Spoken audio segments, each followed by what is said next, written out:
Okey, pada hari ini kita nak tengok sikit aplikasi muatan haba tentu dalam kehidupan seharian kita lah. Kenapa sesuatu bahan tu dipilih untuk membina rumah contohnya kan. Kenapa kayu dipilih kan. Okey, kalau kamu perhatikan di negara-negara beriklim yang sederhana macam kita lah, menerima cahaya matahari 12 jam malam, 12 jam siang kita menerima cahaya matahari. Sudah tentulah kawasan kita ni agak panas kan. Jadi mengapa kayu ni dipilih? Pertama sekali, kalau kamu tengok negara-negara di iklim khatulistiwa kan, mereka memilih kayu sebagai bahan binaan rumah kerana muatan haba tentu kayu adalah sangat tinggi. Jadi sudah tentulah mengambil masa yang lama untuk menyebabkan suhu kayu tu naik kan.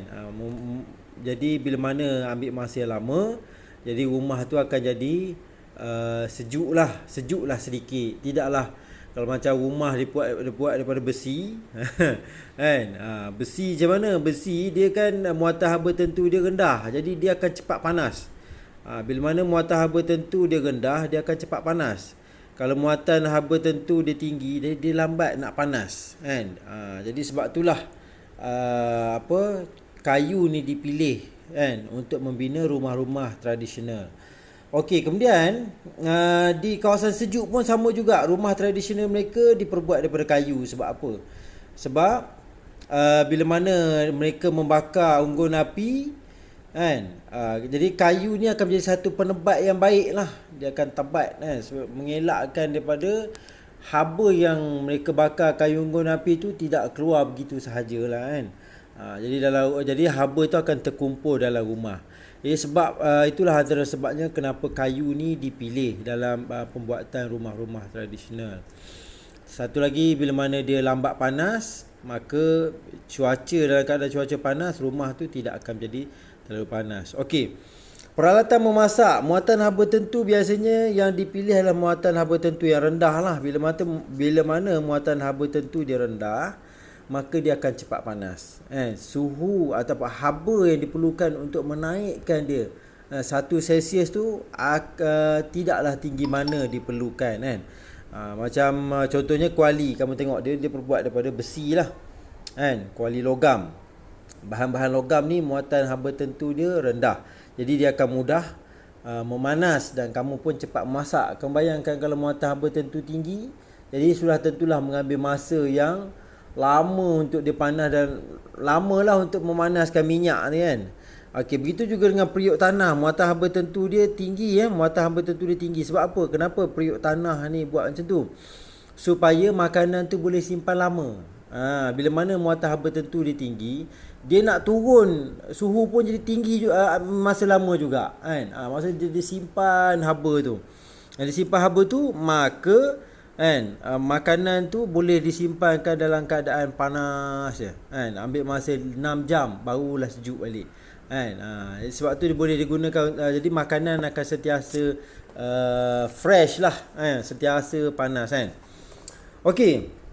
Sistem radiator kereta, kamu tengok kan, mana dia ada sirip penyejuk, penutup atau radiator, dia lalu air kat sini, ada aliran udara, ada kipas, ada pam. Apa tujuannya sebenarnya? Okey, pembakaran bahan api dalam enjin kereta menghasilkan kuantiti haba yang besar.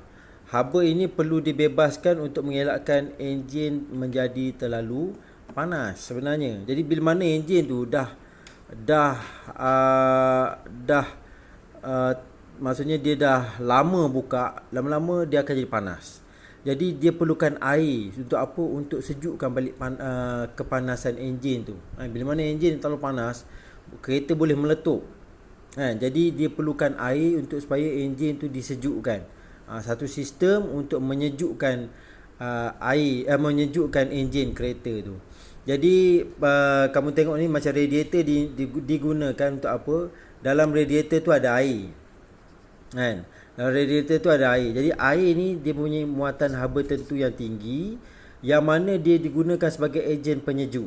Okey, pump akan mengepam air ke blok enjin. Okey, pump tu dia akan pump ni dia akan pergi, dia akan bawa bawa air ni pergi ke blok enjin. Lepas tu air akan mengalir melalui blok enjin untuk serap haba yang terhasil. Kemudian air panas akan mengalir ke radiator. Okey, dia akan pergi ke radiator. Bila mana dia pergi ke radiator, ada aliran udara ni, dia akan sejukkan air tu, kan. Ada udara sejuk akan menyejukkan air yang sudah panas tu. Kemudian dia patah balik masuk dalam blok enjin, kan. Jadi yang dah panas tu akan pergi ke radiator. Dia macam tu.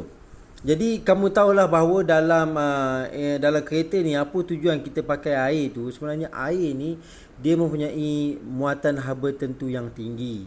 Jadi muatan haba tentu yang tinggi, dia sesuailah digunakan sebagai ejen penyejuk enjin kereta.